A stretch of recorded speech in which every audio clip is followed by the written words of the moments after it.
Hi, and welcome back to How's the Market, our monthly series in conjunction with Keeping Current Matters to keep you informed on market conditions and expert projections so you can set the record straight and deliver the information consumers need to make the best decision for their future.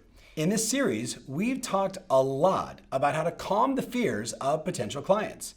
It's all about educating them on what's likely to happen when the next recession hits.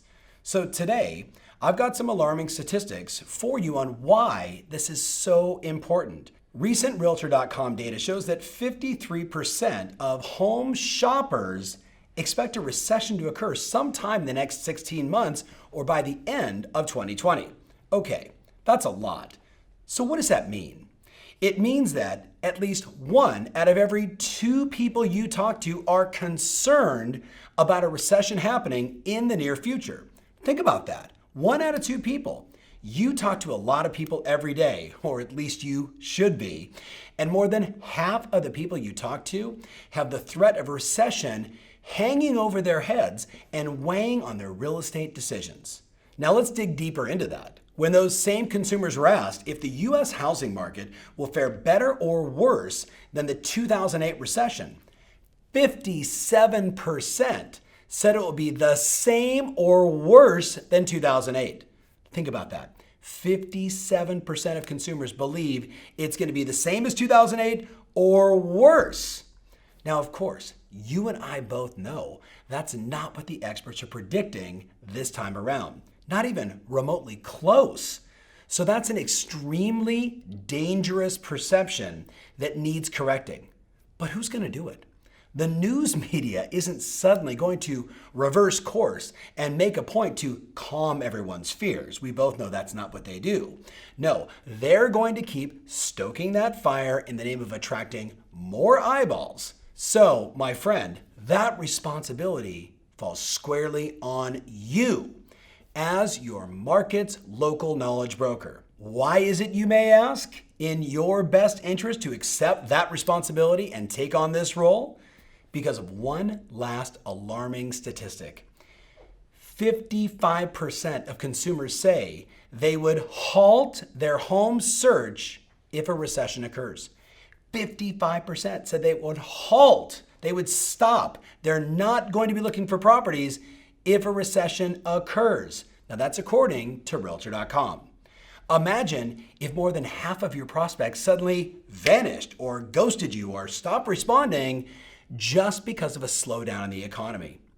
It's somewhat understandable, according to Ali Wolf, the director of economic research at Myers Research. Here's what she had to say. With people still having some PTSD from the last market recession, they're still afraid of buying at the wrong time. So sure, that's understandable. For some people, 2008 is a wound that they've yet to fully recover from. So this all sounds like a bunch of doom and gloom, right? Not exactly. Let's turn to some good news. And again, this is part of why it's so important for you to embrace your role as the person who sets the record straight and communicates the real expert's prediction concerning the next recession. A report this month from Housing and Mortgage Market Review calculated the probability of home prices being lower than they are today over the next 2 years. They looked at every single state and guess how many U.S. states they're predicting will have a lower home price 2 years from now. What would you guess? Just watching this video, what do you think? Let me give you the answer. 0. Not one state is projected to lose ground in average home prices over the next 2 years. What do you think? Is that a good stat to share with the 57% of people who believe the next recession will be a repeat of 2008?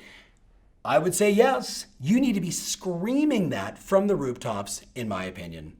It's not just one report, though. CoreLogic basically says the same thing. In fact, a study they just released in August projects that only one state where the year-over-year price change isn't at least 2% appreciation. 2% appreciation. Get this. Sorry, Texas. Texas is only projected to have a 1.9% appreciation, and the 49 other states range from 2.4% appreciation all the way up to 8.5%. Again, we're giving you all the infographics, so make sure you're getting this information out into your marketplace to further support these reports. When you look at the 6 major resources KCM uses to forecast future conditions, they all agree. These are people like the Home Price Expectation Survey, the Mortgage Bankers Association, Ivy Zelman and the Zelman and Associates, Fannie and Freddie. Not one of them is forecasting a decrease in U.S. home prices anytime through 2022. Think about that. So what we have is a huge gap between consumer perception and the experts' predictions. If you don't close the gap and reassure consumers in your market, you're putting yourself, in my opinion, in a very dangerous position. You're also doing a huge disservice to your clients by letting them freeze up when now is actually a great time to be making a move. So, how do you spread the word? How do you do it? I'd recommend 3 things you should be doing on a regular basis. Number 1, like I'm doing here, video, video, video. My good friend and the KCM founder, Steve Harney, told me he was thrilled to see so many people doing videos after our summit using the messages that he had shared from the stage. He's seen those videos you've been making, and we both encourage you to continue. Don't lose the momentum. Make it a habit. You'll quickly become the trusted advisor in your market.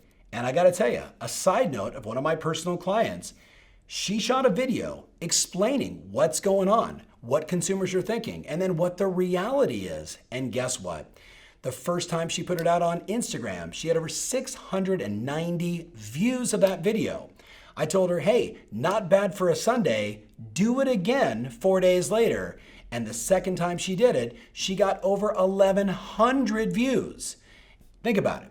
It's not just saying it and doing it once. You got to do it over and over and over to really get the word out using video. Number 2, use the graphs and the info from KCM as social media content for Facebook, Instagram, LinkedIn, Twitter, and everything else. And number 3, obviously, direct mail and/or door drops if that works for you.